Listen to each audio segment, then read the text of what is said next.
ধর্ষণ, ডাকাতি, খুন ইত্যাদি বিভিন্ন ধরনের নিউজ শুনতে শুনতে আমরা অনেকে চলাফেরা করতে এখন ভীত হয়ে গেছি। বাট আপনাকে যদি বলা হয় সরকার থেকে আপনাকে স্পেশাল প্রোটেকশন দেওয়া হবে, তাহলে হয়তো এই ভয়টা আপনার অনেকটাই চলে যাবে।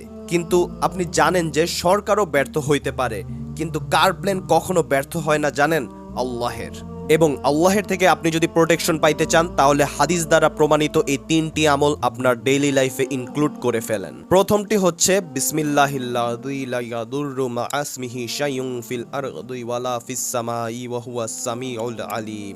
এই দোয়াটি সকাল সন্ধ্যা 3বার পাঠ করা, এবং হাদিসে রয়েছে এই আমলটি যে করবে তাকে কোনো ক্ষতি স্পর্শ করবে না। তারপর দ্বিতীয় আমলটি হচ্ছে 3 কুল, অর্থাৎ সূরা ইখলাস, সূরা ফালাক এবং সূরা নাস সকাল সন্ধ্যা 3বার করে পড়া, এবং হাদিসে রয়েছে এই আমলটি যে করবে তার সমস্ত বিপদ আপদের জন্য এই আমলটি যথেষ্ট হয়ে যাবে ইনশাআল্লাহ।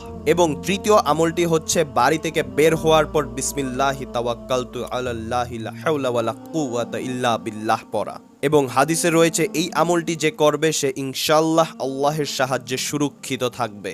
আশা করি আমরা এই 3টি আমল প্রতিদিন আল্লাহের উপর সর্বোচ্চ বিশ্বাস রেখে করার চেষ্টা করব, এবং ইনশাআল্লাহ এতে we all will be protected by Allah.